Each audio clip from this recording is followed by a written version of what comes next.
That new thing? Yeah, we've got it.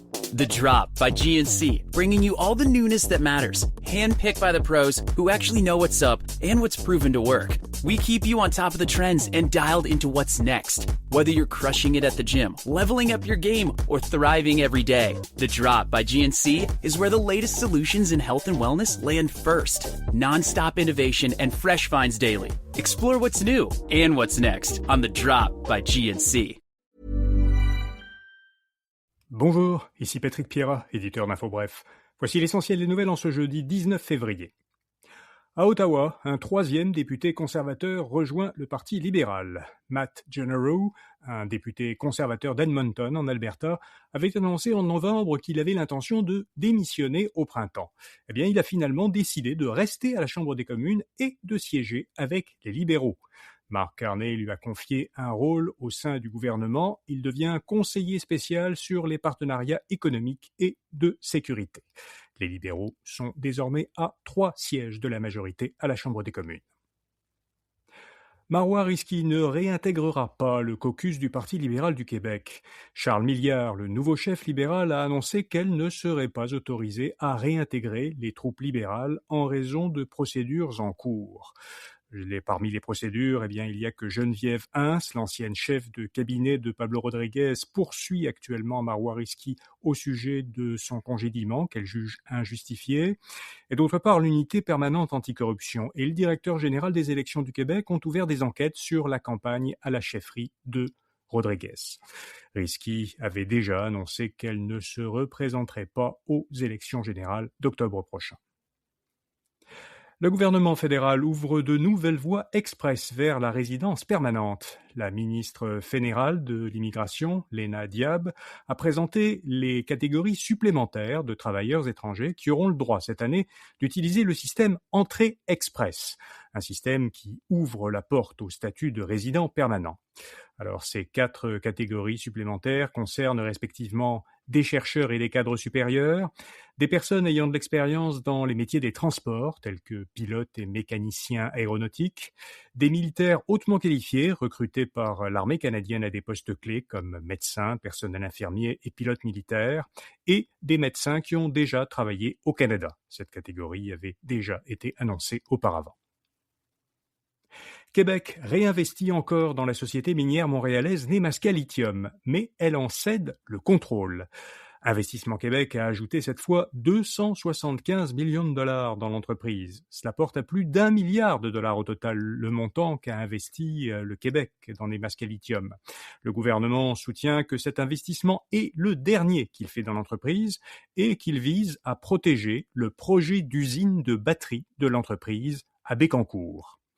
Rio Tinto, multinationale anglo-australienne qui était déjà coactionnaire à 50% de Nemaska Lithium, y investit, elle, 410 millions de dollars de plus. Alors, parce qu'elle investit davantage qu'Investissement Québec, Rio Tinto devient l'actionnaire majoritaire de Nemaska Lithium et elle en prend le contrôle. L'entreprise derrière les coussins thérapeutiques Sac Magique est achetée par une autre entreprise québécoise. La société montréalaise Masdel possède plusieurs marques québécoises orthopédiques, dont Sac Magique et Suporo, une marque de bas de contention. Masdel est achetée par Formedica de Saint-Bruno de Montarville en Montérégie, une PME qui fabrique elle aussi des produits orthopédiques. De son côté, la société montréalaise Mécadémique obtient un financement pour ses robots industriels. Mécadémique conçoit et fabrique à Montréal des bras robotiques compacts qui permettent aux entreprises d'automatiser des processus complexes dans des espaces restreints. Elle reçoit un financement de 21 millions de dollars, financement qui vient d'Investissement Québec, du gouvernement fédéral et de la Banque de développement du Canada. Il doit aider l'entreprise à construire un nouveau siège social et à agrandir sa clientèle internationale. Un Reese s'en prend à Hershey. Brad Reese, petit-fils du fondateur des friandises Reese, avait ces derniers jours accusé sur LinkedIn l'entreprise américaine Hershey d'avoir altéré l'identité de la marque Reese qu'elle détient en remplaçant dans certains produits le chocolat au lait et le beurre d'arachide par des ingrédients de moindre qualité. Hershey a reconnu qu'elle avait ajusté la recette de plusieurs produits de la marque Reese, mais la société assure que ses moules à beurre d'arachide Reese sont toujours à base de chocolat et de beurre d'arachide. Pour contexte, depuis quelques années, la hausse du prix du cacao a poussé plusieurs fabricants de friandises à remplacer le chocolat par des substituts. Et puis un Québécois a décroché l'or en patinage de vitesse. Steven Dubois a remporté l'épreuve du 500 mètres aux Jeux de Milan-Cortina. C'est sa 5e médaille olympique. Les patineuses canadiennes ont récolté de leur côté le bronze aux 3000 mètres relais. Le quatuor était composé des Québécoises Kim Boutin, Florence Brunel et Danae Blé et de la néo-brunswickoise Courtney Sarro. Voilà, vous savez l'essentiel. Tout de suite après ce bulletin de nouvelles matinales dans le flux du balado Info Bref Actualité et Affaires, vous trouverez un épisode éclairage politique qui a été publié mercredi en fin de journée. J'y discute avec notre collaborateur Patrick White des multiples annonces du gouvernement Carney dans l'optique de promouvoir la souveraineté du Canada, notamment en matière de défense, pour se faire une première idée si ces projets vont être effectivement appliqués et à quel point ils pourraient atteindre leur but. Bonne journée et à demain matin. Parles-tu français? ¿Hablas español? Parli italiano?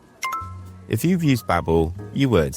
Babbel's conversation-based technique teaches you useful words and phrases to get you speaking quickly about the things you actually talk about in the real world. With lessons handcrafted by over 200 language experts and voiced by real native speakers, Babbel is like having a private tutor in your pocket.